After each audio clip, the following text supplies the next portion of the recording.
Shazam!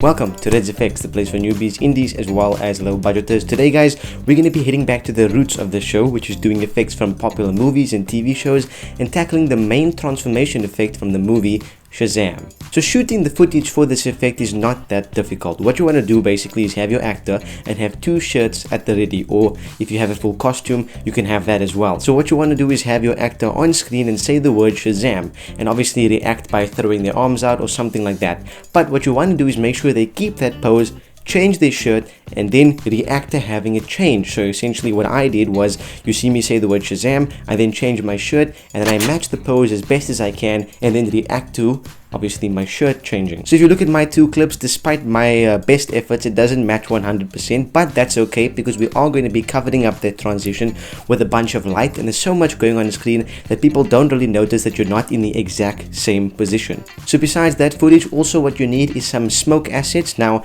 I recommend stuff from Production Cred, which I will talk about in the actual screen capture, as well as from Action VFX. But if you have smoke or dust, shockwave and blast assets from anywhere, you can import those as well, as we use that to sell the impact. Everything else is done in Hitfilm Express, so without further ado, let's jump into the software and I'll show you how it's done.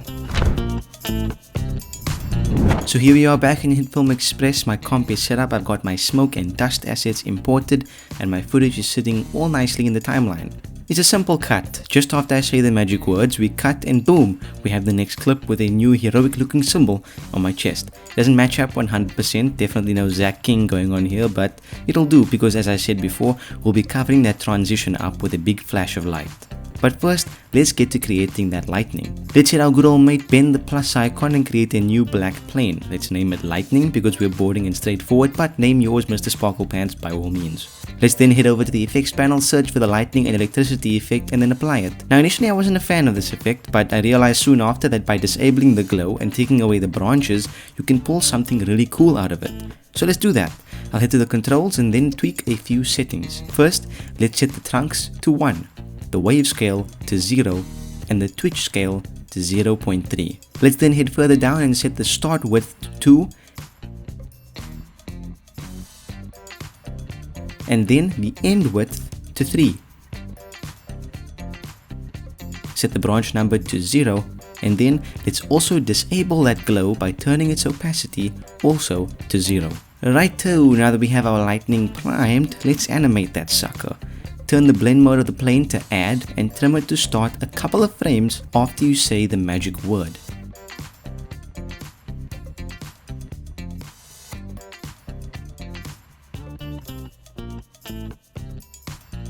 Drag the end point of the lightning over your chest area and the start point somewhere up and out of frame. Okay, head forward to where your second clip starts, turn on keyframing for the end growth. Then let's go 2 frames backwards and set it to 0. Then head to where your second clip starts once again, and this time turn on keyframing for the start growth. Head forward 7 frames and then turn it down to 0. We now have our lightning entering from above quickly and then shrinking down into our chest almost as if it's being absorbed. One more bit before we make this sucker glow. Head to the start of your lightning animation and turn on keyframes for the seed, making sure it's at 0. Head to the end when it just disappears into your chest and then set it to something like 150. This gives it some variation and brings it to life. Time for that glow. Heading over to the effects panel, let's search for and then apply the glow effect to the lightning plane. Time for tweaking. Set the intensity to 2.5, the threshold to 40, and the radius to 65. In the per channel intensity controls, let's set the red value to 0.4, the green to 1, and the blue to 2. This is obviously to match the lightning from the movie as much as we can, but obviously you can adjust these color values depending on what color you want your lightning to be. Now this isn't looking like much of a glow, but the trick with the great looking glow effects is layering multiple iterations of said glow effect. So with that in mind, let's add another glow effect onto our lightning. With this one, we want to keep the intensity lower at around 0.8. the threshold at 25 and the radius a little wider at 75. Then apply yet another glow effect, last one I promise, and here max out the intensity completely at 5, set the threshold super high as well to 80, and the radius, yes you guessed it, super wide at 265. Ridiculous. That's some hot looking lightning, temperature wise of course. Alright, now for the flash. Create a new plane roughly the same color as your lightning. Mine is a nice lightish blue, we'll call this one lighting. Or Mr. Sparklebutt. Honestly, it's up to you. Set the blend mode to add, and then let's head to the frame where the lightning first touches our chest and turn on keyframing for opacity of the plane. Head one frame back and set it to 0. Then head forward and set it to 80. Then let's go forward again and set it to 100.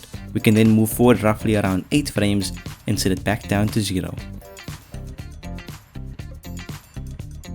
One more touch with the light flash. Let's head back to when the lightning just touches our chest, and then using the freehand mask tool, let's draw out a shape restricting it to our chest. Also at this point, turn on keyframing for the mask's expansion.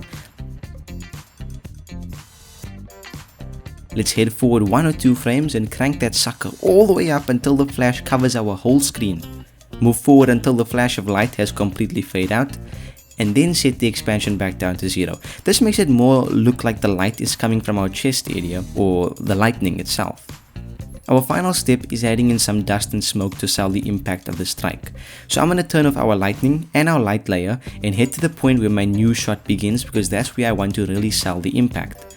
I'm then going to drag this dust shockwave asset from Production Crate. You may recognize it as the one we used in our Man of Steel takeoff effect, and I'll drag it into the timeline at that point. For my liking, I'm going to speed this up to around 150%, and I'm also going to trim the first few frames off. We can then scale and position it to our liking. Add as many smoke and as many dust layers as you want, guys. Just make sure that they fade out a little bit after the actual light does. So they could linger in the air for a few seconds, but then they eventually need to fade out, because the smoke won't just be there forever. It's not like there's a fire. You also want to turn the opacity of your smoke or dust layers down to around 80% depending on your specific asset, so that they're not too thick and obvious. Subtle is the tone we are going for here, guys. I'll link below to Production Crate's smoke and dust assets, as well as some of Action VFX's, as they are both solid choices and my favorite places to get these type of things. A couple of things I want to quickly mention before we wrap this up.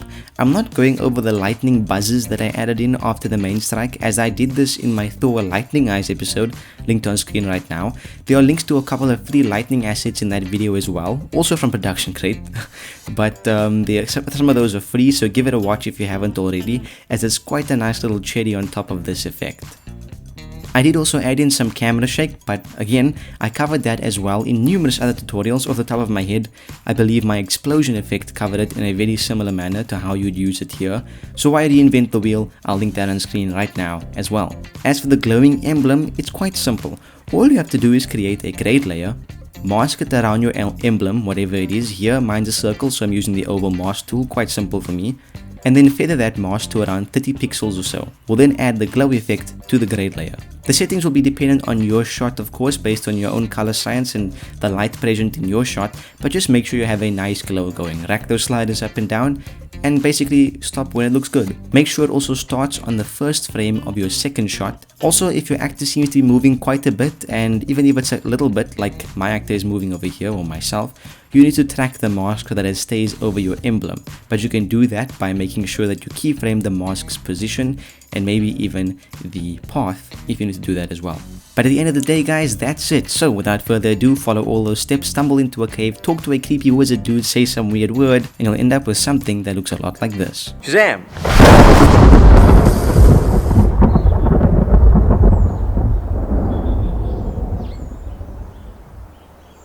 Anyways, I hope you guys enjoyed this episode. Definitely let me know down below what you thought about it, as well as request any other effects that you want to see from movies and TV shows, since we are back on that tutorial train. Check out some of the links down below, such as my Twitter, which you can follow me on for behind the scenes snippets, as well as sneak peeks at future and upcoming episodes. Check out some of the episodes that I've left linked for you on this news on the end screen of this video, and share it with all of your mates, friends. Turn on notifications so that you know we are almost at that 10,000 subscriber mark, which I'm really excited about, really thankful for, and there's definitely something really super cool coming your guys' way, with some giveaways and contests and stuff like that when we hit 10k. So definitely subscribe if you haven't already, share with your mates. Hope you guys have enjoyed it, and I'll see you in the next one.